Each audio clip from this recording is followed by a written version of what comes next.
Okay, so let's start. जो भी हमारी यहाँ पे सेंटर पे पास कर देते हैं। तो हमारी टोटल कितनी एंट्रीज रहेगी क्या? राइट ऑफ क्या था हमारा टोटल राइट ऑफ कितना रह गया था? तो बताओ तो राइट ऑफ करने की एंट्री क्या होगी?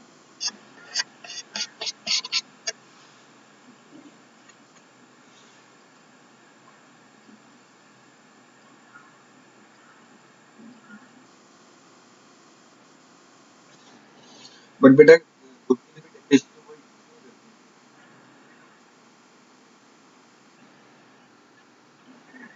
Amortisation account debit to. तो अब जरा बताओ, आपने रफली एंट्री पास की, अब जरा देख के बताओ ये कौन सा वाक्य क्यों मॉडिफाई करेंगे?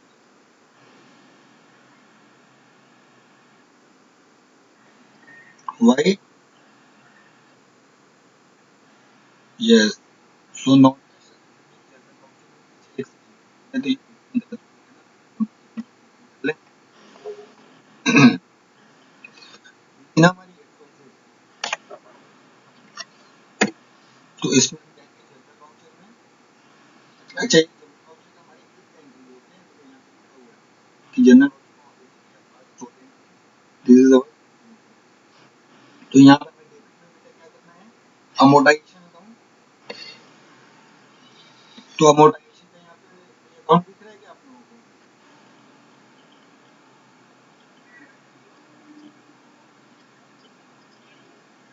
हम्म।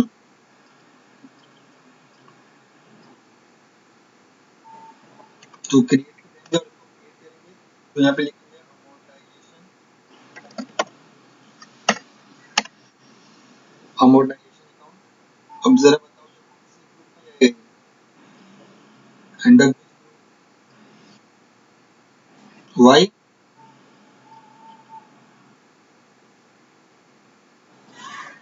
Because debit side of the account, so that's why it is considered as indirect expenses. Okay, now what will the amount? 50,000। कितनी वैल्यू कितनी थी मैंने गुडविल की? Question 1 lakh, and it is given in our question कि all the fixed assets will be depreciated by 15% per annum। तो 1 लाख का 15% हो जाएगा हमारा 50,000। देन डेबिट, ये हमारा हो गया क्रेडिट। क्रेडिट में क्या आएगा हमारा? गुडविल को हम यहाँ पे क्रेडिट कर लेंगे, गुडविल ऑटोमेटिकली क्या हो जाएगी? रिड्यूस हो जाएगी बाय दैट 15%। तो बस इसका कंपैरिजन लिखोगे और इसको सेव करोगे और ये आपकी एंट्री कंप्लीट हो जाएगी। तो हमने जितने भी एंट्रीज थे हमारे क्वेश्चन में, सारी की सारी एंट्रीज हमने यहाँ पे पास कर दी।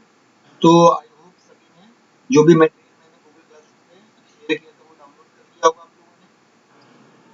और जिन भी बच्चों को कंफ्यूजन है, वो यूट्यूब पे जो भी मैंने लेक्चर अपलोड किया हुआ है, आप वहां से उसको रिवाइज कर सकते हैं। ओके,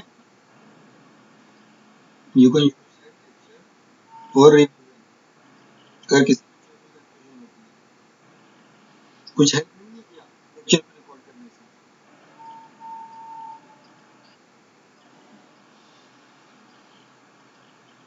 तो अभी हमारी सारी एंट्रीज कंप्लीट हो गई। अब इसमें एक कॉन्सेप्ट हमारा भी रह गया है कि देखो हमारा सबसे पहला स्टेप क्या था?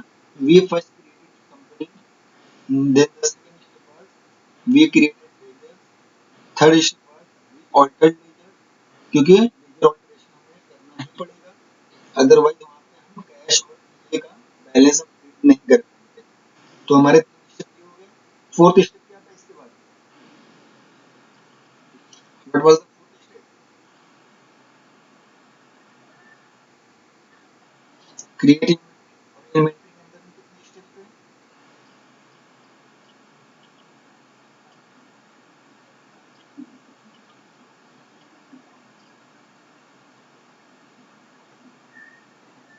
बेटा how many steps were there in inventory creation?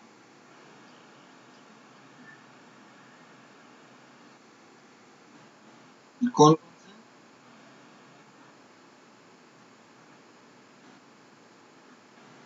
Okay, then the fifth step was very good. Then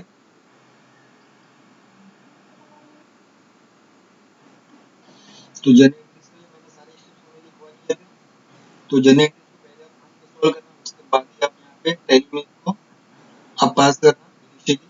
जब बाद में आप सीख जाओगे सारी चीजें फिर डायरेक्टली आप टैली में भी पास कर पाओगे। ओके, तो अभी हमने सारी की सारी जनरल एंट्रीज हमने पास कर ली। अब इसके बाद हमारा नेक्स्ट स्टेप क्या होता है? देखो मैनुअली हम क्या करते हैं कि first we pass the journal entries and then we post all the entries into the specific लेयर्स। हाँ, तो हम अलग अलग लेयर में अपने जनरल एंट्रीज को कैटेगराइज करके उसको हम पोस्ट करते हैं। तो यहाँ पे हमने पहले ही लेयर बना लिया था और हमने एंट्री पास कर ली। अब एंट्री पास करने के बाद हमें लेयर में पोस्ट करनी पड़ेगी, तो हमारा पोस्ट लेयर आ गया। अच्छा, लेयर बनाने के बाद हम क्या करते हैं मैनुअल मोड में? We prepare the trial balance ना बेटा, मैथमेटिकल एक्यूरेसी चेक करने के लिए ट्रायल बैलेंस बनाते हैं ना वहाँ पे।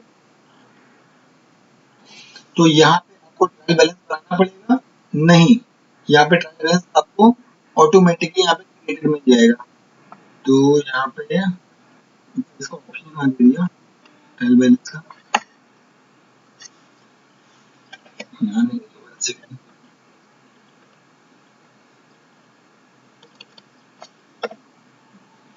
नीचे यहाँ पे मैंने ट्रायल बैलेंस का ऑप्शन ही हटा दिया है। One second.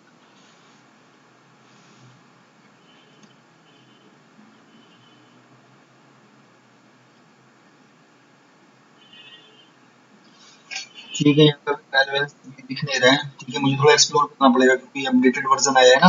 पहले बाहर से होता था हमारा trial version, sorry trial balance. तो अभी इसका मतलब ठीक है, ट्रायल बैलेंस छोड़ते हैं, यहाँ पे सीधा balance sheet PL account check करते हैं। After preparing trial balance then we prepare PL account ना। तो यहाँ पे आपको पीएल अकाउंट आपको प्रिपेयर करने की जरूरत नहीं है। You don't need to prepare P and L account because it will automatically be created or prepared. Now you can see when I click on the profit and loss account.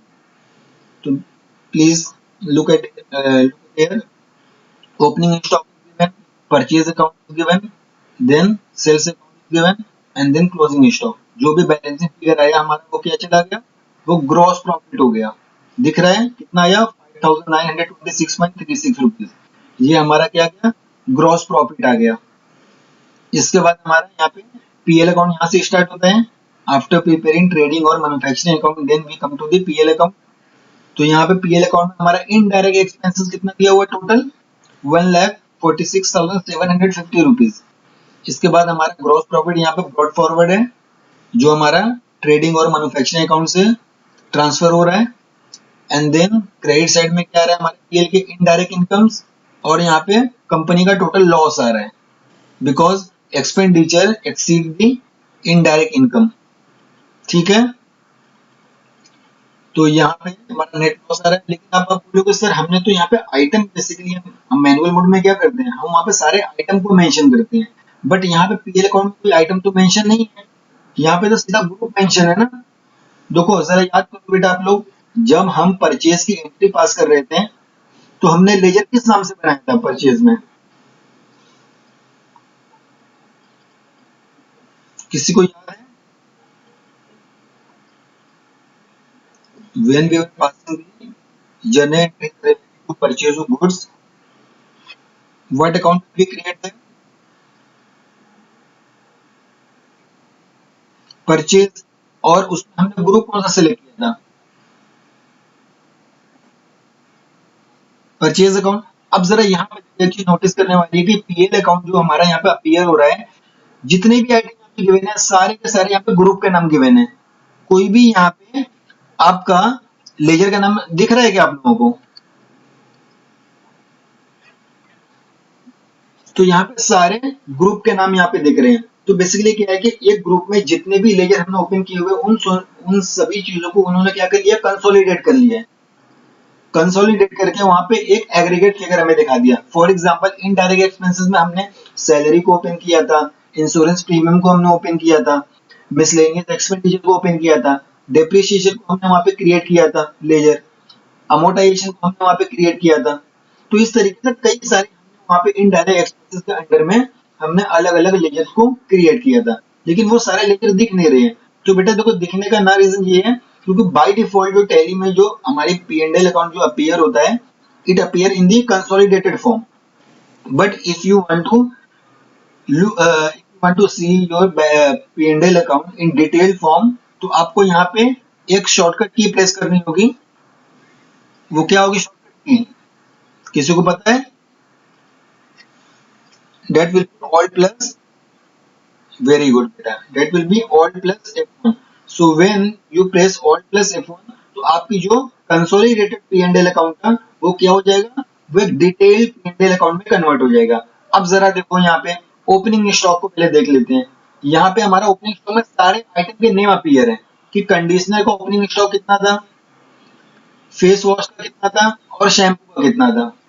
अब बोलोगे sir ये तो हमारा जो हमने stock के group बनाए थे उनका नाम आ रहा है। ठीक है, यहाँ पे सारे आइटम में नहीं आएंगे, जो आपने स्टॉक का ग्रुप बनाया होगा वो ग्रुप वाइज यहाँ पे अपीयर होगा। ठीक है, हमने तीन तीन ग्रुप बनाए थे ना स्टॉक के। We created 3 group, conditioner, face wash and shampoo. बेटा you getting?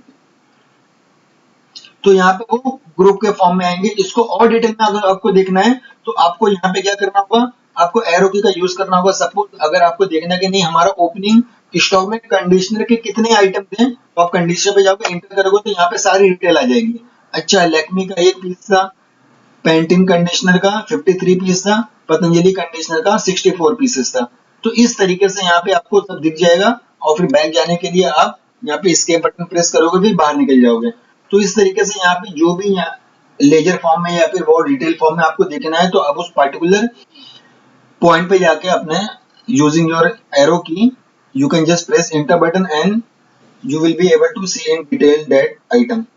Okay, in the same वे फिर यहाँ पे परचेज का हम देख लेते हैं। तो परचेज की जितनी भी एंट्री हमने पास की है वो सारी की सारी कंसोलिडेट हो जाएगी, क्योंकि हम जब लेजर क्रिएट करते हैं and when we at the end of the year when we balance out our ledgers account, जो भी हमारे अकाउंट्स होते हैं जो लेजर्स होते हैं, तो जो उसका क्लोजिंग बैलेंस होता है वही अपीयर होता है ना। समझ में आ रहा है?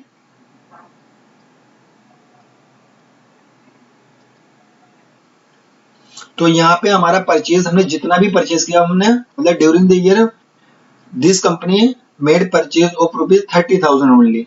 अच्छा, यहाँ पे एक चीज मिसिंग है जो है हमारा डायरेक्ट एक्सपेंसेस। देखो हमारे इस वाले क्वेश्चन में कोई डायरेक्ट एक्सपेंसेस नाम की कोई चीज नहीं थी, तो इसीलिए डायरेक्ट एक्सपेंसेस यहाँ पे आपको अपीयर नहीं हो रहा है।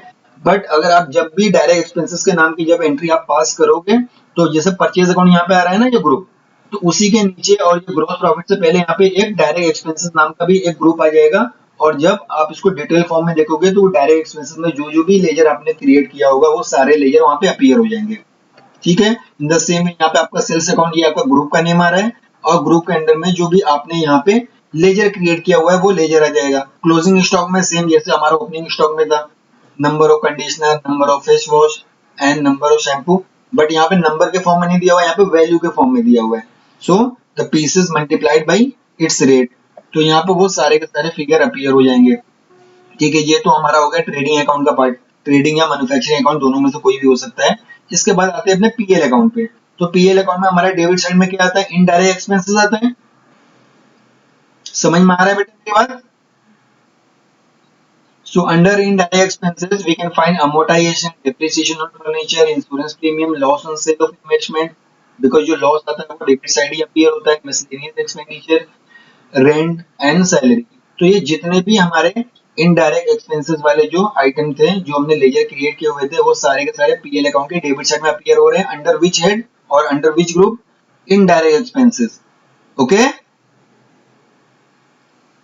And then to the credit side of the PL account, indirect income will be appeared, and under that group all the indirect income ledgers will be appeared there. But we have opened only one ledger which was discount received. So that ledger is appearing on the credit side of the PL account. इसके अलावा और भी हमने कोई account create नहीं किया था, इसीलिए वो यहाँ पे अपीयर नहीं हो रहा है। बात बेटा समझ में आ रही है सभी को?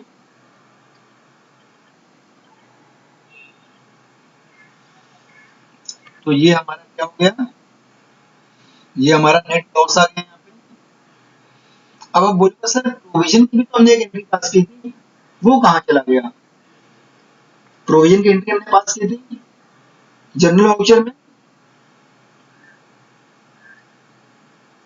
प्रोविजन प्रोविजन पर टैक्सेशन हमने किया था ना, वहां पे जो भी बैलेंसिंग फिगर था उसको हमने ट्रांसफर किया था।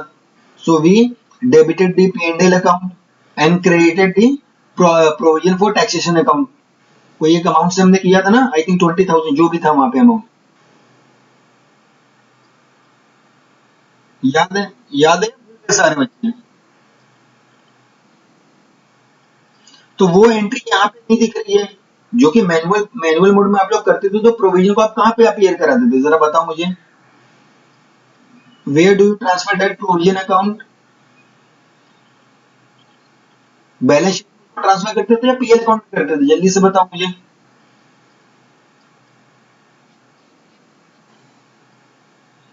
ठीक है, बैलेंस शीट में करते थे, लेकिन उसको हम पीएल अकाउंट में भी तो अपीयर कराते थे ना, जो क्योंकि वो हमारा प्रॉफिट को उतने से रिड्यूस कर लेता था।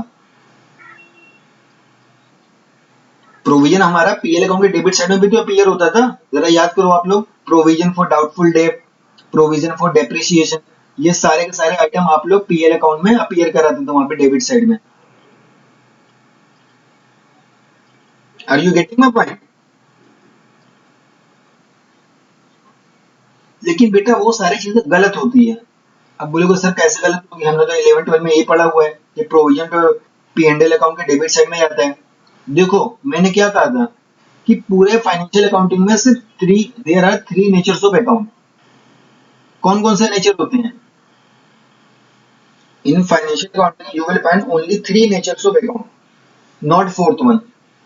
You will not found you will not find any account which will be other than these three nature। कौन कौन से हमारे नेचर होते हैं अकाउंट के, जरा बताओ मुझे बेटा कोई।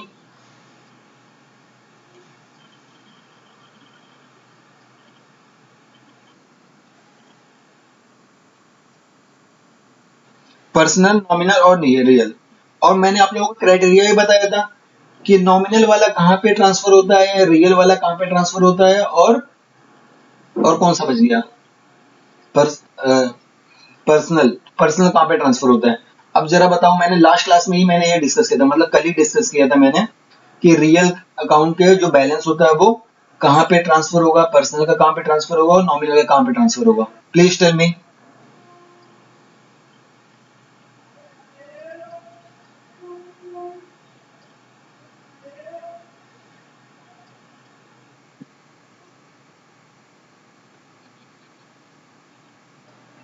हम्म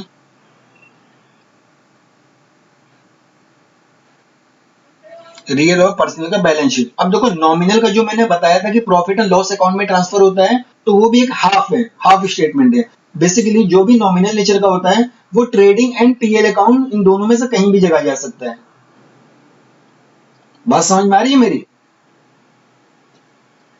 क्योंकि जो हमारा डायरेक्ट एक्सपेंसेस होता है या फिर डायरेक्ट इनकम होती है वो भी नॉमिनल नेचर का ही हमारा अकाउंट होता है। For example, we are paying octroi, we are paying wages, we are paying factory rent charges.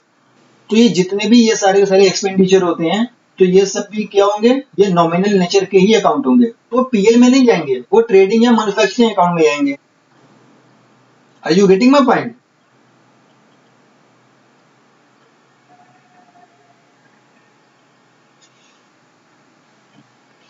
तो जो भी नॉमिनल नेचर के होंगे वो, वैसे नॉर्मली हम पीएल अकाउंट बोलते हैं, लेकिन पीएल के साथ हमेशा वो ट्रेडिंग और मैन्युफैक्चरिंग अकाउंट हमेशा अटैच होता है। तो आप समझना कि हाँ ये पीएल का मतलब इन दोनों जगह में से कहीं भी जा सकता है, trading as well as PL account. Okay. Okay.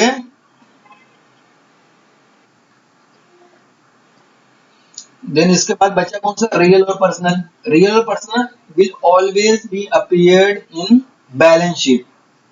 अब जरा मुझे कोई ये बताने की कोशिश करेगा मुझे कि जो प्रोविजन का जो अकाउंट होता है, चाहे वो प्रोविजन फॉर डेप हो, मतलब डाउटफुल डेप हो, प्रोविजन फॉर डिस्काउंट हो, या प्रोविजन फॉर टैक्सेशन हो, या प्रोविजन फॉर समथिंग एल्स हो, प्रोविजन वाला जो हमारा अकाउंट होता है, जो लेजर होता है, वो कौन से नेचर का होता है, रियल, पर्सनल और नॉमिनल?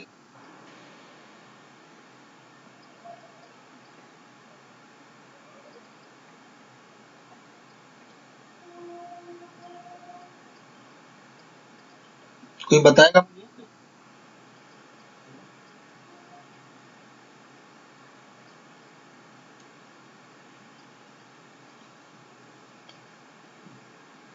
बोलो बेटा जल्दी। Nominal, okay. Anybody else? किसी का कोई डिफरेंट आंसर है?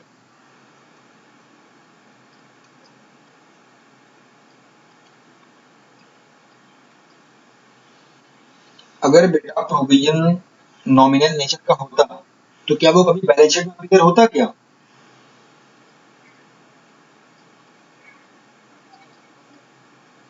जरा सोच के बताओ। देखो वो एक पर्सनल हमारा अकाउंट होता है जो प्रोविजन होता है। आप बोलोगे सर बट उसको तो हम पीएल अकाउंट में भी ट्रांसफर करते हैं और बैलेंस शीट में मतलब वो दोनों जगह अपीयर होता है। वही एक ऐसा अकाउंट है ना जो दोनों जगह अपीयर होता है। पीएल अकाउंट में भी वो अपीयर होता है और बैलेंस शीट में भी अपीयर होता है। तो क्या उसके पास दोनों फीचर है, nominal as well as personal? No. पहली बात तो वो रियल नहीं होता है, ये तो सभी को समझ में आ गया होगा कि रियल का मतलब कि जो चीजें हम we can see, we can touch और which can be which can be felt in the physical form, उसको हम रियल अकाउंट बोलते हैं।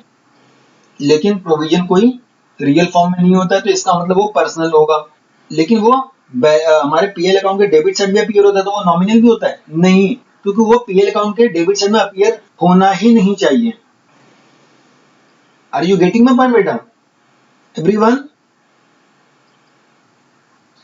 अब जरा याद करो ना क्लास 12 में जब आप कंपनीज इशू ऑफ शेयर वगैरह जब आप लोग पढ़ रहे होगे तो वहां पे आपको कभी कभी पीएल अकाउंट बनाने के लिए बोला जा रहा होगा, तो उसके साथ साथ आपको पीएल अप्रोप्रिएशन अकाउंट भी बनाने के लिए बोला जा रहा होगा। याद है आप लोगों को? तो पीएल अकाउंट और पीएल अप्रोप्रिएशन अकाउंट में डिफरेंस क्या होता है? What is the difference between PL account and PL appropriation account?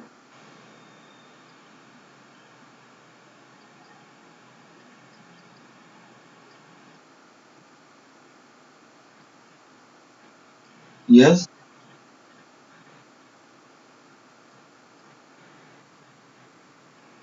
Very good बेटा। पीएल अप्रोप्रिएशन इज मेड और इज क्रिएटेड फॉर डिस्ट्रीब्यूशन और apportionment of net profit among different heads. तो वहां पे हम क्या करते थे, जो हमारा नेट प्रॉफिट कैलकुलेट होता था थ्रू पीएल अकाउंट, उसको हम पीएल अप्रोप्रिएशन अकाउंट में क्या करते थे, उसको डिस्ट्रीब्यूट करते थे। We distribute that net profit in different heads like reserve, provisions, dividends etcetera. तो ये सारे हमारे पीएल अप्रोप्रिएशन अकाउंट का पार्ट कहलाते हैं। समझ में आ रही है? लेकिन शॉर्टकट क्या सिखाया जाता है बच्चों को क्लास 11-12 में कि चलो प्रोविजन भी हमारा पीएल अकाउंट का ही हमारा हिस्सा होता है तो इसीलिए हम उसको पीएल अकाउंट में ट्रांसफर कर लेते हैं। नहीं, वो पीएल अकाउंट का पार्ट नहीं होता है, वो पीएल अप्रोप्रिएशन में हम दिखाते हैं। अगर पीएल अप्रोप्रिएशन कोई अपना कोई एक अकाउंटिंग स्टैंडर्ड के अकॉर्डिंग कोई उसका कोई अपना बेस नहीं है, तो इसीलिए टैली क्या करता है, सिर्फ पीएल अकाउंट यहाँ पे अपीयर कराता है, वो पीएल अप्रोप्रिएशन को नहीं दिखाता है यहाँ पे। तो पीएल अप्रोप्रिएशन की जगह क्या करता है, वो सीधा बैलेंस शीट में ही उसको एडजस्ट कर लेता है। तो इसीलिए जो भी बेटा प्रोविजन होता है, रिजर्व होता है, ओके, जो भी हमारा प्रोविजन होगा या रिजर्व होगा वो कभी भी हमारा पी एंड एल अकाउंट में वो कभी भी अपीयर नहीं होगा, वो हमेशा बैलेंस शीट में अपीयर होगा। Did you get my point?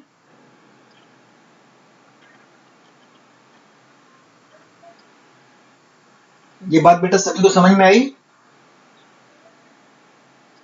जो बच्चे सो रहे हैं अभी उनको भी समझ में आ गई?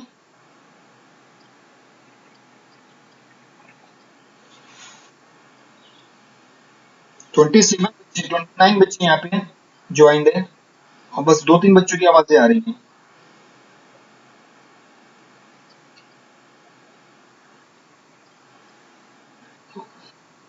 Okay, very good. तो अब समझ में आया यहाँ पे प्रोविजन फॉर टैक्सेशन क्यों नहीं अपीयर हो रहा है हमारे पी एंड एल अकाउंट में?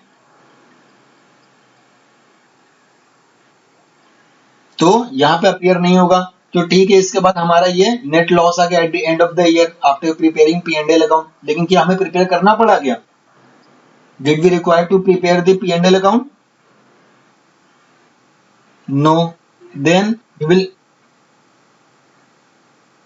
ओके ओके, ठीक है। अभी ट्रायल बैलेंस उतना इंपॉर्टेंट होता नहीं है, उसको हम बाद में देख लेंगे।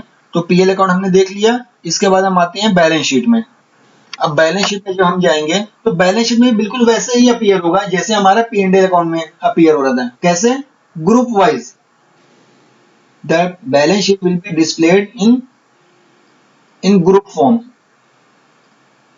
जो भी हम लेजर बनाते थे, हम जब उस लेजर को क्रिएशन के टाइम पे जो भी ग्रुप हम सिलेक्ट करते थे वो उसी ग्रुप के फॉर्म में कंसोलिडेटेड हमें बैलेंस वहां पे देखने को मिलेगा। तो इसको भी डिटेल करने के लिए which shortcut button we will be use?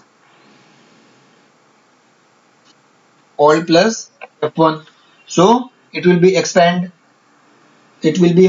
in detailed form. लेकिन यहाँ पे भी अब क्या होगा, अब जरा देखो, याद करो मैंने आप लोगों से क्या बोला था? While creating the ledger account, we always look for the subgroup. If subgroup is not available, then we go for the primary group. याद है ये स्टेटमेंट?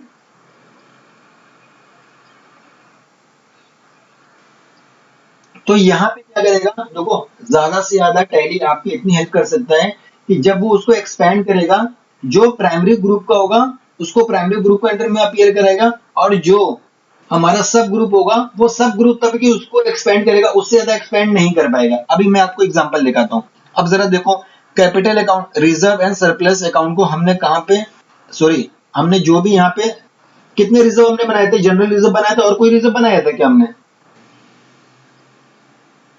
हमने दो, एक तरीके का, दो तरीके का, अच्छा दो बनाया था रिजर्व।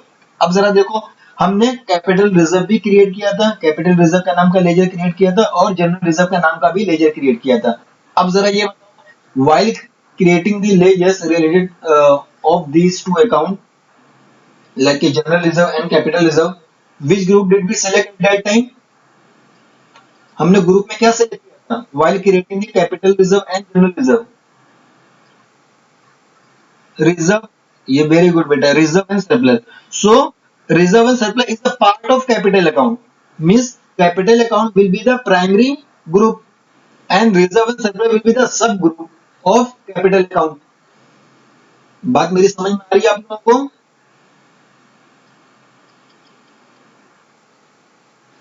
तो आप बोलोगे सर हमारा तो यहाँ पे लेजर अपीयर ही नहीं हो रहा है, तो डोंट वरी, अगर आपको अपना वहां पे लेजर देखना है तो उस पर्टिकुलर सब ग्रुप पे जाओगे, इंटर करोगे तो आपके लेजर यहाँ पे अंदर दिख जाएंगे। दिख रहे हैं यहाँ पे? हमारा एक कैपिटल रिजर्व है 15,000 का और एक जनरल रिजर्व है 10,000 का। समझ में आया बेटा यहाँ तक सभी को? ठीक है, आप इससे बाहर निकलने के लिए इसके बटन प्रेस करोगे। इसके बाद आते हैं कैपिटल। देखो कैपिटल नाम का हमने लेजर क्रिएट किया था, लेकिन हमने ग्रुप कौन सा सिलेक्ट किया था कैपिटल के लिए?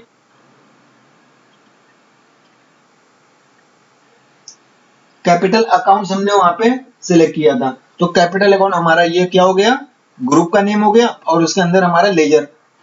तो यहाँ पे हमने लेजर को हम क्रिएट किया डायरेक्टली किसी प्राइमरी ग्रुप के अंडर, तो वहां पे वो अपने नेम से अपीयर हो जाएगा। हाँ, जहां पे लेजर हमने क्रिएट किया था विद देयर सब ग्रुप, तो वहां पे वो अपने नाम से वहां पे अपीयर नहीं होगा, बल्कि वो अपने सब ग्रुप से अपीयर होगा। मतलब कहने का ये है इन लेमैन लैंग्वेज कि ये जो बैलेंस शीट को जो हम डिटेल करते हैं, जब एक्सपेंड करते हैं, तो वो हमें बस एक स्टेप आगे लेके जाती है। एक स्टेप का मतलब, अगर हमने सब ग्रुप वहां पे सब ग्रुप के अंडर में कोई लेजर क्रिएट किया होगा तो हमें सब ग्रुप तक ही लेके जाएगी, और जहां पे हमने डायरेक्टली प्राइमरी ग्रुप के अंडर में क्रिएट किया होगा तो हमें वो प्राइमरी तक पहुंचा देगी। मतलब वो एक कदम या एक स्टेप ही आगे बढ़ेगा। सेकंड स्टेप लेने के लिए आपको वहां पे उस पर्टिकुलर आइटम को सिलेक्ट करना होगा और वहां पे इंटर प्रेस करना होगा। समझ में आई बेटा मेरी बात सभी को?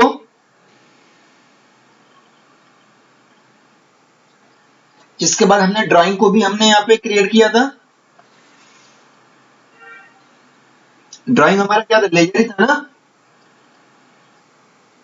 और ड्राइंग को हमने जब ड्राइंग लेजर हम क्रिएट कर रहे थे, तो which group did we select while creating the drawing account? Capital account. तो डायरेक्टली क्या है, ये कैपिटल अकाउंट इसका प्राइमरी ग्रुप है और ये ड्राइंग लेजर है। क्योंकि हमने ये ड्राइंग का लेजर डायरेक्टली हमने प्राइमरी ग्रुप का अंडर में ही क्रिएट किया था, तो इसीलिए वो अपने लेजर के नेम से दिख रहा है। बात समझ में आई बेटा सभी को?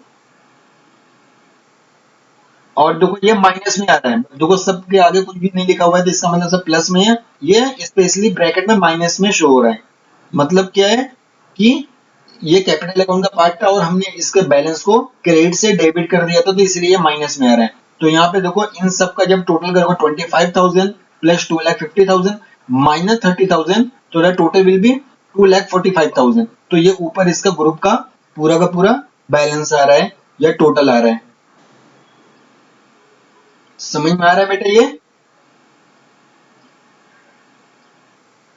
इन the same way loan liability, अब जरा देखो मैंने क्या कहा था, जितने भी लोन के बारे में या लोन से रिलेटेड जब भी हम लेजर क्रिएट करेंगे, so we will always go for either secured loan और अनसिक्योर्ड लोन, यही बताया था मैंने।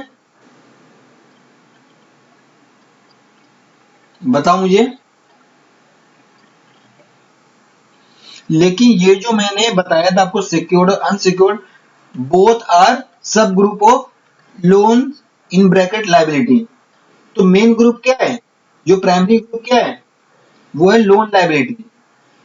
और ये जो सिक्योर्ड और अनसिक्योर्ड की जो हम बातें कर रहे थे, ये क्या था, these were the sub group. Are you getting my point?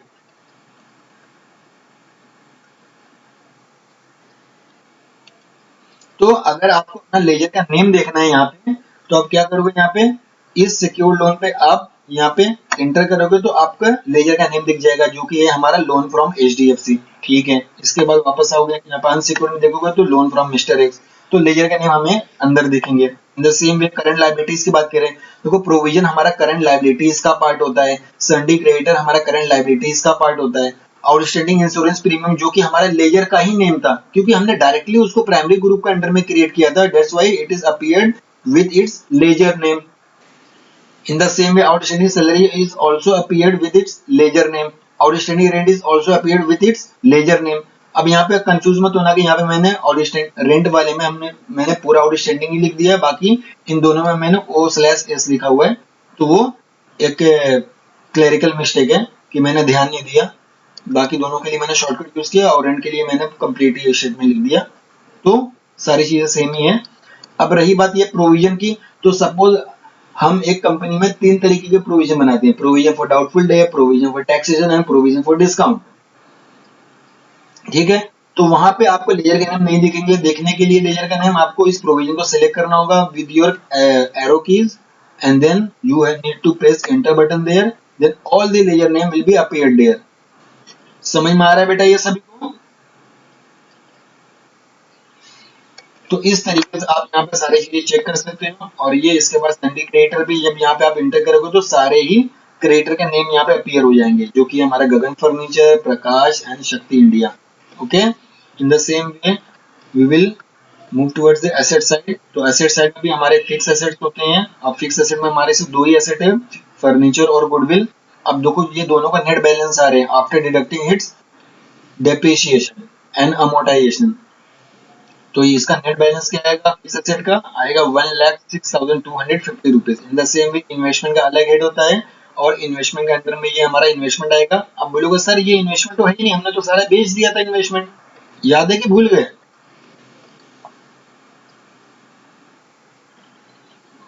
Investment सारा बेच दिया था हमने लॉस पे, तो फिर यहाँ पे क्यों अपीयर हो रहा है इन्वेस्टमेंट एट एनएससी? हमारे लेजर का नेम है ना ये, क्योंकि हमने लेजर इसी नाम से बनाया था। ये हमारे लेजर का नाम है क्योंकि इन्वेस्टमेंट अपने आप में एक प्राइमरी ग्रुप है।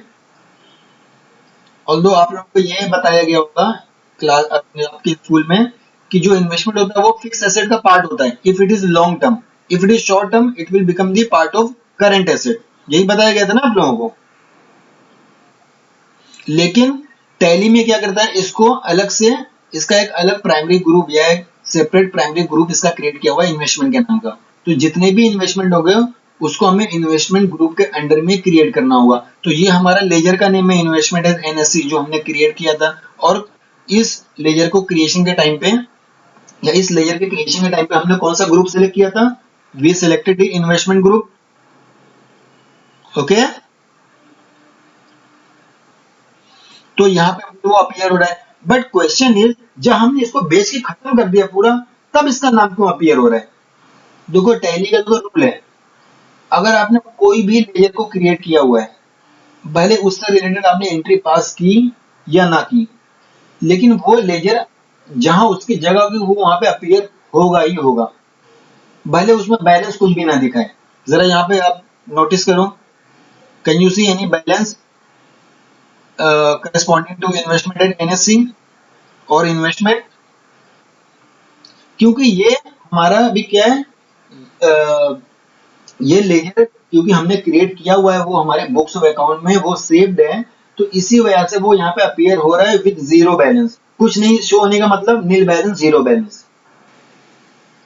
समझ में आई बेटा बात सभी को? ठीक है, वेरी गुड। फिर इसके बाद आते हैं करंट एसेट में। तो करंट एसेट हमारे क्लोजिंग स्टॉक। अब देखो स्टॉक से रिलेटेड हमने कोई भी एंट्री पास नहीं की, लेकिन पीएल अकाउंट में भी हमारा ओपनिंग और क्लोजिंग स्टॉक आ रहा था, और यहाँ पे भी हमारा क्लोजिंग स्टॉक आ रहा है, तो ऑटोमेटिक आ गया ना यहाँ पे। फिर इसके बाद लोन्स एंड एडवांसेस, ये एसेट दिया हुआ है, तो ये भी हमारा सब ग्रुप है। इसके बाद सन्डी डेट है, ये भी हमारा सब ग्रुप है। तो जब इसके अंदर आप जाओगे इन दोनों के, तभी आपको लेयर का नेम दिखेगा। इन the same way cash in hand, ये भी हमारा सब ग्रुप है। इसके अंदर जाओगे तो आपको वेरियस जो भी आपने अलग अलग लेजर क्रिएट किए होंगे कैश इन हैंड के अंडर में, तो वो सारे लेजर के नेम अपीयर हो जाएंगे। इन the same way bank account, ये भी हमारा सब ग्रुप है। और स्टेशनरी हमारा क्या है, सब ग्रुप है। इज इट अवर सब ग्रुप स्टेशनरी?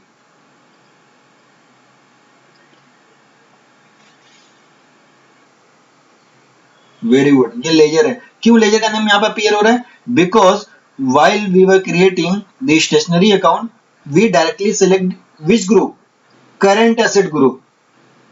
समझ में आ रहा है ये? तो इसीलिए वो यहाँ पे अपने नेम से अपीयर हो रहा है। बाकी जगह हमने क्या किया था, सारे लेजर के लिए हमने सब ग्रुप को वहां पे चूज किया था, एक्सेप्ट दिस क्लोजिंग स्टॉक, क्योंकि इसको तो हमें क्रिएट करना ही नहीं था।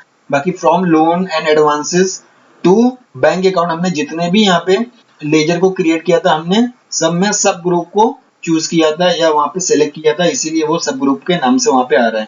अब जरा यहाँ पे देखो प्रॉफिट एंड लॉस अकाउंट। वैसे आइडियली ये प्रॉफिट एंड लॉस अकाउंट किस साइड अपीयर होना चाहिए, लायबिलिटी साइड और asset side?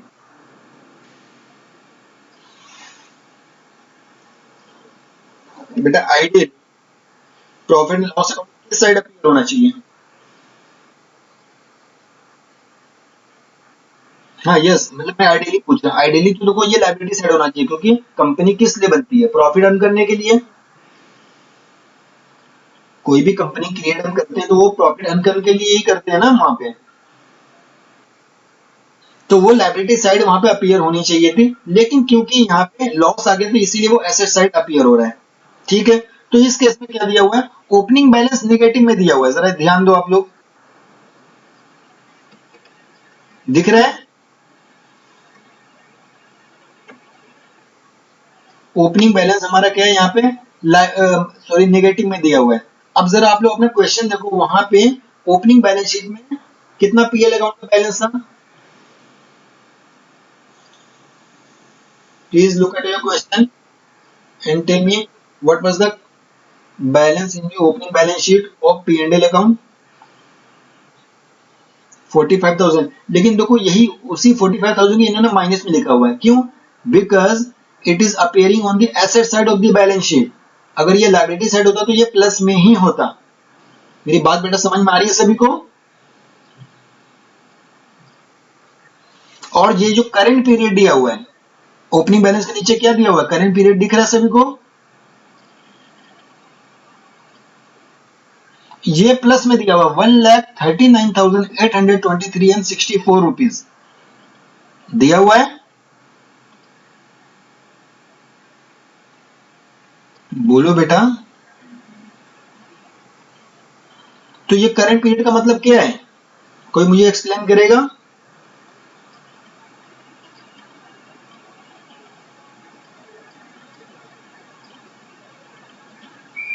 Hmm, current period means the profit or loss earned or incurred during this financial year। हमने इस ईयर में क्या किया हुआ है, लॉस इनकर्ड किया है, वी इनकर्ड लॉस। तो इसीलिए वो करंट पीरियड का वो बैलेंस दिया हुआ है कि इस साल का जो प्रॉफिट एंड लॉस का जो बैलेंस आया हुआ है वो आया हुआ है 1,39,823 एंड रुपीज एंड 64 पैसे। इतना दिया हुआ है, मतलब इस साल का इतना बैलेंस आया हुआ है पीएल का। लेकिन अब जरा ध्यान दो आप लोग, अभी जो हमने पीएल अकाउंट देखा था उसमें लॉस आ रहा था या प्रॉफिट आ रहा था? लॉस आ रहा था। तो लॉस हमेशा किस में होना चाहिए, नेगेटिव में होना चाहिए, प्लस में होना चाहिए, नेगेटिव। बट यहाँ पे देखो बिल्कुल उल्टा प्रोसीजर कर दिया टैली ने। ओपनिंग बैलेंस जो प्लस में होना चाहिए था उसको नेगेटिव में कर दिया है, और जो लॉस जो नेगेटिव में होना चाहिए था उसको प्लस में कर दिया है। मेरी बात समझ में आ रही है? ऐसा क्यों किया जरा बताओ मुझे।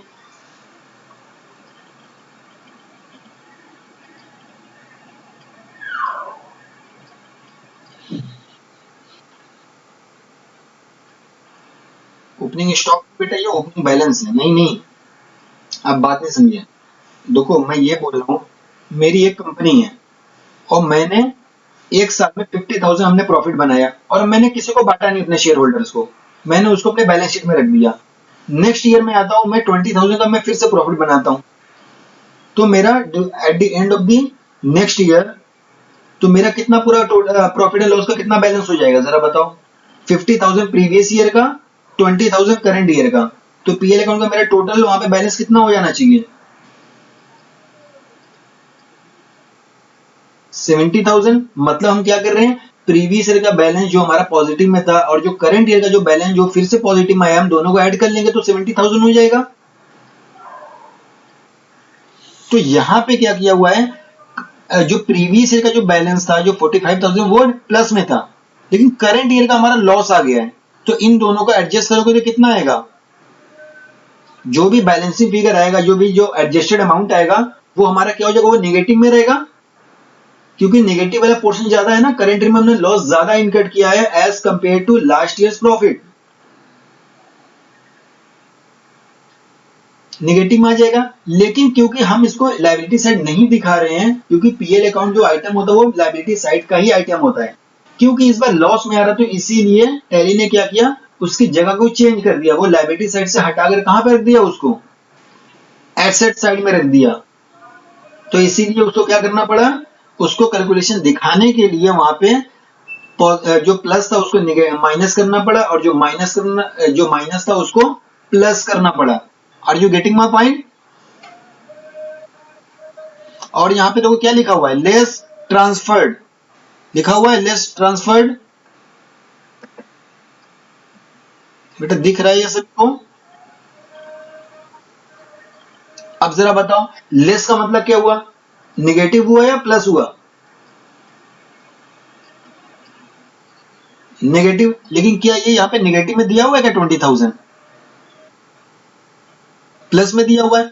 इसीलिए प्लस में दिया हुआ है क्योंकि यहाँ पे जो प्लस वाले थे उसको माइनस में दिखा दिया, और जो माइनस वाले थे उसको प्लस में दिखा दिया। अगर यही पीएल अकाउंट इस साइड अपीयर होता, लायबिलिटी साइड, तो क्या होता, ओपनिंग हमारा प्लस में होता, करंट पीरियड का हमारा नेगेटिव होता, और लेस का भी हमारा नेगेटिव होता। मेरी बात बेटा समझ में आ रही है सभी को?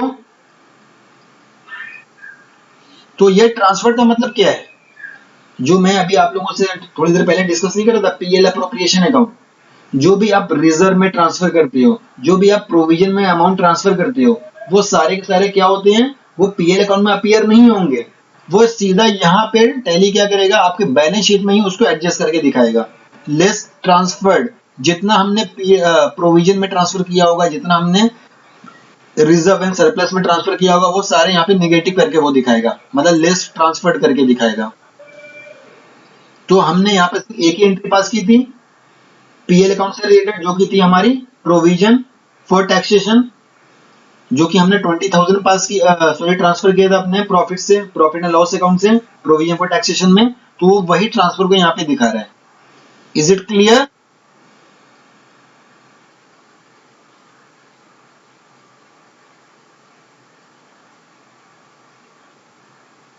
हाँ, वो डेफिनेटली आप ऐसे कर सकते थे, लेकिन कहने का मतलब ये है कि अब टैली में कैसे वो दिखाएगा जरा बताओ। अब वो कैलकुलेशन करके फिर इससे ट्रांसफर कैसे करके दिखाएगा, वो तो डायरेक्टली आपको पूरी रिपोर्ट दे रहा है ना, तो रिपोर्ट इसी तरीके से अपीयर होगी। क्योंकि ये टोटल पूरा बैलेंस पीएल अकाउंट का लॉस में आ रहा है, तो डेफिनेटली आपको तो पता ही है जो लॉस का बैलेंस होता है वो एसेट साइड अपीयर होता है। ये सारी चीजें तो आप उसको वर्किंग नोट में दिखाते हो ना, opening balance less current period profit और लॉस, देन उसके बाद जो भी आप इसको ट्रांसफर करते हो प्रोविजन और रिजर्व में, तो इसको वर्किंग नोट में दिखाते हो, जो बैलेंसिंग फिगर आता है उसको आप एसेट साइड में दिखा देते हो क्योंकि लॉस में आ रहा था पूरा। तो यहाँ पे कोई वर्किंग नोट तो नहीं बना रहा है ना टैली, वो सीधे यहीं पे पूरी कैलकुलेशन करके आपको दिखा रहा है। हाँ, वैसे वो इसी तरह दिखाते हैं। वो कहने का मतलब ये है कि जो प्लस था उसको नेगेटिव कर दिया और जो नेगेटिव था उन दोनों को प्लस कर दिया, और जो बैलेंस आ गया वो, क्योंकि वो नेगेटिव में आ रहा है तो नेगेटिव वाला बैलेंस वो नेगेटिव में वो नहीं दिखाते हम लोग। हम क्या करते हैं, अगर पॉजिटिव में आता है तो लायबिलिटी साइड दिखा लेते हैं, अगर नेगेटिव में आता है तो हम एसेट साइड दिखा लेते हैं। तो उन्होंने एसेट साइड दिखा लिया 1,14,823.64 रुपीज।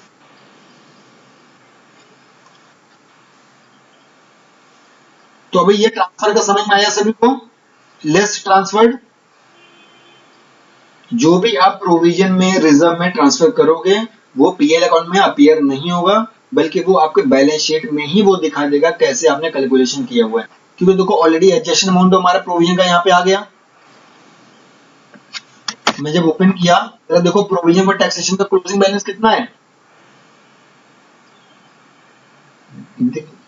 और हमारे क्वेश्चन में कितना बोला गया था कि closing balance should be how much. तो आंसर करेक्ट आ रहा है, इसका मतलब एडजस्ट हो गई एंट्री। तो आफ्टर एडजस्टमेंट यहाँ पर वो अमाउंट तो अपीयर हो ही रहा है, लेकिन कैसे एडजस्ट हुआ वो भी यहाँ पे आपको कैलकुलेशन करके दिखा रहा है टैली, कि भाई यहाँ से हमने पीएल अकाउंट से ट्रांसफर करके वहां पे हमने प्रोविजन में डाला हुआ है। Is it clear?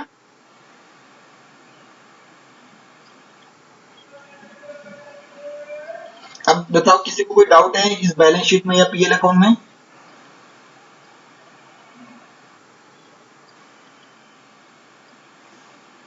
ठीक है, अब इसके बाद आते हैं ट्रायल बैलेंस। देखो ट्रायल बैलेंस को वैसे पहले ही देखना चाहिए क्योंकि यहाँ पे ऑप्शन नहीं था। अब किसी बच्चे ने बोला है कि ये डिस्प्ले मोर रिपोर्ट में इसको अपीयर मतलब इसमें है, उन्होंने मर्ज कर दिया है। तो डिस्प्ले मोर रिपोर्ट में आप जाओगे एंटर करोगे तो यहाँ पे आपको ट्रायल बैलेंस का ऑप्शन दिखेगा। ठीक है, ये रहा हमारा ट्रायल बैलेंस।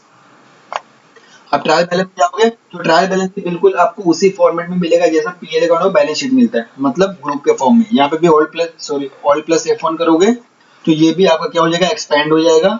और एक्सपैंड होने के बाद आप यहाँ पे अब देख सकते हो किस तरीके से यहाँ पे पूरा डेबिट और क्रेडिट बैलेंस आ रहा है। तो यहाँ पे देखो ग्रैंड टोटल दोनों का सेम आना चाहिए और यहाँ पे भी डिफरेंस इन ओपनिंग बैलेंस नहीं आना चाहिए।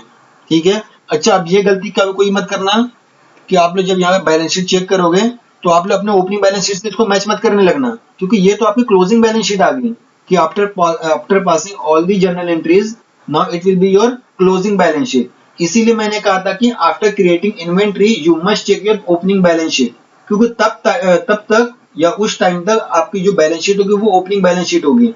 लेकिन जैसे ही एक बार आप एंट्री पास करना स्टार्ट करोगे फिर आपकी बैलेंस शीट का और आपके पीएल अकाउंट का जो भी वहां पे आइटम होगा वो चेंज होना स्टार्ट हो जाएगा। Is it clear?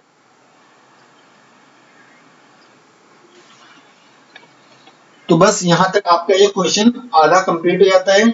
अब आधा क्यों कंप्लीट हुआ, क्योंकि इसके आगे भी और भी चीजें आपको बैकअप लेना है और आपको रीस्टोर करना है, ये सारी चीजें भी सीखनी है। हालांकि आधा नहीं, हम बोलेंगे 75% आपका कंप्लीट हो गया, 25% आपका बस वो बैकअप और रीस्टोर वगैरह का रह गया, उसको मैं बिल्कुल एंड में कराऊंगा, मतलब कभी और दिन।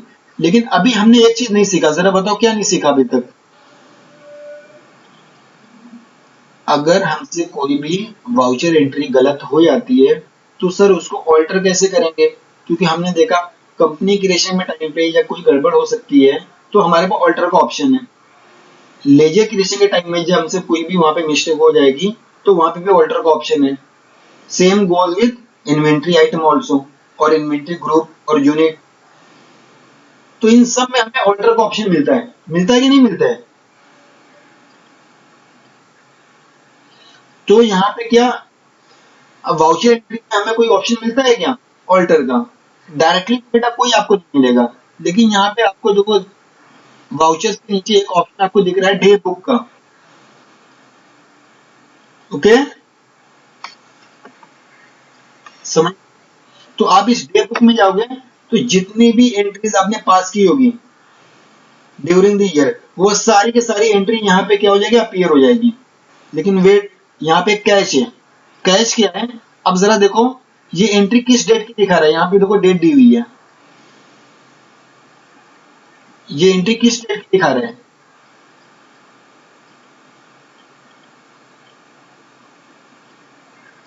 पढ़ो बेटा। तो ये हमें सिर्फ 1 अप्रैल 2017 की ही हमें एंट्री दिखा रहा है। तो हम किसी स्पेसिफिक डेट की एंट्री इस डे बुक में देख सकते हैं कि एक दिन में हमने कितनी एंट्री पास की। अब बोलोगे सर हमारी तो सारी एंट्री दिख रही है, इसलिए दिख रही है क्योंकि हमने सारी एंट्री ही एक ही डेट को हमने पास की है। लेकिन रियल लाइफ में आप क्या करोगे, हर दिन अलग अलग एंट्री पास करोगे ना। कि सपोज किसी दिन आपने एक 1 अप्रैल को आपने 10 एंट्री पास की, 2 अप्रैल को मे बी आपने 12 एंट्री पास की, 3 अप्रैल को छुट्टी थी, एक भी एंट्री पास नहीं हुई। तो इस तरीके से अलग अलग डेट को अलग अलग एंट्रीज होगी। लेकिन मैंने कहा था क्योंकि हम एजुकेशन मोड में काम कर रहे हैं, तो हमें डेट को सिलेक्ट करने में थोड़ी सी प्रॉब्लम हो सकती है, तो इसीलिए मैंने डेट को इग्नोर करवा दिया और हमने एक ही डेट को सारी एंट्री को हमने पास कर दिया। बात समझ में आ रही है। तो इसीलिए वो सारी एंट्री यहाँ पे दिख रही है। अगर इन केस रियल लाइफ में आप लोग टैली पे काम कर रहे हो तो आपको एक ही डेट की यहाँ पे एंट्री दिखेगी, एक बार में सारी डेट की एंट्री नहीं दिख पाएगी। मेरी बात बेटा समझ में आ रही है। तो यहाँ पे अगर आपको ड्यूरिंग द ईयर की पूरी एंट्री एक बार में ही देखनी है, आप क्या करोगे, F2 यहाँ पे प्रेस करोगे, डेट देखो यहाँ पे दिया हुआ है ना, डेट क्या है, पहले क्या हॉट की दी हुई है, तो F2 प्रेस करोगे। मैंने F2 प्रेस किया, यहाँ पे चेंज डेट का ऑप्शन है, मैं डेट कोई सिलेक्ट ही नहीं करना चाहता। यहाँ पे सिंपल एक बार आप क्या करोगे, स्पेस बार को क्लिक कर लोगे, क्लिक मतलब प्रेस कर लोगे स्पेस बार को, और बस यहाँ पे एंटर कर लोगे, तो यहाँ पे डेट हट जाएगी ऑटोमेटिकली। किसी भी डेट की, मतलब कोई आप स्पेसिफिक डेट की एंट्री नहीं देख रहे हो, you are all the entries during the year past will be displayed here. जो भी ड्यूरिंग द ईयर आपने जितनी भी जनरल एंट्री पास की हुई है already, the entry which have been pass during the year will be displayed here. समझ में आ रही है। तो किसी स्पेसिफिक डेट की नहीं होगी, 1 अप्रैल से लेकर 31 मार्च 2018 तक जितनी भी एंट्रीज होगी वो सब एक बार में यहाँ पे अपीयर हो जाएगी। मेरी बात बेटा समझ में आ रही है सभी को। तो ये तो हमारा हो गया, क्योंकि अब हमें तो इसकी जरूरत पड़ेगी नहीं क्योंकि हम एक ही डेट को सारी एंट्री पास करेंगे। एग्जाम में भी ऐसे ही करना होगा, आपको एक ही डेट को सारी एंट्री पास करनी होगी। इसीलिए मैंने बोला कि F2 को आप छेड़ना ही मत कहीं पे, neither during passing the journal entry nor during the day book option. Okay, अच्छा अब आते हैं, चलो डे बुक तो सर आ गया, इसमें कौन सी बड़ी बात है, हाँ, सारी एंट्री दिख रही है, हाँ हमने कौन कौन सी एंट्री पास की है। तो जो भी एंट्री में आपने गड़बड़ की हुई है, पता का सर कैसे चलेगा हमने किस एंट्री में गड़बड़ की है, आपको नोट डाउन करके रखना पड़ेगा कहाँ पे आपने गलती की हुई है। अगर सपोज हमें लगता है अच्छा हमने सैलरी वाले में हमने गड़बड़ की हुई थी, अब जरा यहाँ पे देखो वाउचर टाइप भी दिया हुआ है, वाउचर टाइप के अकॉर्डिंग भी आप यहाँ पे देख सकते हो। अच्छा ये कॉन्ट्रा कॉन्ट्रा पेमेंट वाले में हमारी गड़बड़ थी, अच्छा पेमेंट कहाँ कहाँ पे है, यहाँ पे है, तो सारी पेमेंट एक जगह पे है। अच्छा पेमेंट वाले में कौन सी हमारी एंट्री गड़बड़ थी, सैलरी वाली थी, तो बस सैलरी वाले को आप सिलेक्ट करो और इस पे एंटर कर लो, सीधा कहां पे आप पहुंच गए बेटा, सीधा आप कहां पे पहुंच गए, वाउचर्स पे, वाउचर पे पहुंच गए ना आप। जरा यहाँ पे देखो क्या लिखा हुआ है, जल्दी से पढ़ो, टाइम बहुत तो बचा है।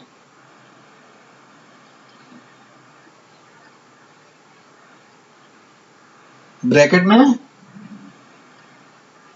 मतलब ये ऑल्टरेशन की स्क्रीन है, आप यहाँ पे डेट को ऑल्टर कर सकते हो। अभी देखो मेरा जो कर्सर ब्लिंक कर रहा है वो कहाँ पे ब्लिंक कर रहा है, डेट पे, तो आप डेट अपने गलत डाल रखी है तो डेट को सही कर लो, ठीक है। इस बार मैंने इंटर किया, गलत अकाउंट सेलेक्ट कर लिया है, गलत लेजर सेलेक्ट कर लिया, उसको आप करेक्ट कर लो, ठीक है। गलत अमाउंट फीड कर लिया तो अमाउंट को आप करेक्ट कर लो, ठीक है। गलत डेबिट क्रेडिट कर लिया उसको भी ठीक कर सकते हो अगेन यहाँ पे। तो जैसे आप एंट्री पास करते हो ना वहां पे, तो यहाँ पे ऑलरेडी अकाउंट सिलेक्टेड होंगे, अमाउंट यहाँ पे फीडेड होगा, जो डेबिट होगा वो ऑलरेडी डेबिट रहेगा, जो मतलब जो भी आपने किया होगा during passing the journal entries, तो वो सारी चीज यहाँ पे होगी। जहां पे भी आपको करेक्शन करनी है आप यहाँ पर आके इंटर प्रेस करते करते उस पर्टिकुलर फील्ड पे अगर रुक जाना और उसको करेक्ट कर लेना। करेक्शन के बाद यहाँ पे बिल्कुल वैसे ही होगा जैसे आप एंट्री पास करते थे। अगर नरेशन में गड़बड़ है तो नरेशन पे भी आप आ जाना एंटर करते करते, और नरेशन यहाँ पे आपका करेक्ट कर लेना। इसके बाद बस जैसे एंटर करोगे तो फिर से आ गया ना एक्सेप्ट यस और नो। तो क्या इसके पहले सेव नहीं था? सेव था, लेकिन क्योंकि मैंने यहाँ पे चेंजेस कर लिया वो इसीलिए पूछ रहा है कि जो आपने चेंजेस किया क्या उसको सेव करना है। अगर नो करूंगा तो जो मैंने चेंजेस किया हुआ है वो सेव नहीं होगा, जो पुराना वाला मेरा सेव था उसी से काम चलता रहेगा। अब यहाँ पे मैं जैसे ही सेव कर लूंगा, जो मेरी पुरानी वाली एंट्री थी वो वाली ओवरराइट हो जाएगी और मेरी न्यू वाली एंट्री यहाँ पे उसकी जगह ले लेगी, उसको रिप्लेस कर देगी। Is it clear? तो बस यहाँ पे मैंने एक्सेप्ट कर दिया तो मेरी पुरानी वाली एंट्री को इस अपडेटेड एंट्री ने या ऑल्टर्ड एंट्री ने रिप्लेस कर दिया। देखो सैलरी अभी भी है, लेकिन जो पुराना वाला जो मेरा जो भी था, जो भी गड़बड़ थी, उसको रिप्लेस करके ये नई वाली सैलरी सॉरी नई वाली एंट्री ने उसकी जगह ले ली। अब बोलोगे सर मैंने तो कोई चेंजेस किया ही नहीं, तो बस कोई बात नहीं। तो जो पुरानी वाली एंट्री थी वही नई वाली भी एंट्री है। तो बस इतना ही चेंज हुआ कि हमने यहाँ पे कोई चेंजेस किया नहीं। अगर चेंजेस करता तो जरूर उसका डेफिनेटली इम्पैक्ट होता, इधर on our profit and loss account और ऑन बैलेंस शीट और ऑन बोथ। वैसे तो बोथ पे ही होगा। अगर पीएल अकाउंट में अगर से वहां पे इम्पैक्ट आता है तो डेफिनेटली वहां पे बैलेंस शीट में भी आएगा, और बैलेंस शीट में आता है तो फिर पीएल अकाउंट में भी उसका इम्पैक्ट आएगा, तो दोनों जगह वो उसका इम्पैक्ट पड़ जाएगा। तो बेटा यहाँ तक सभी को क्लियर है? आई होप सबको क्लियर होगा यहाँ तक। तो मैं रिकॉर्डिंग स्टॉप करता हूँ।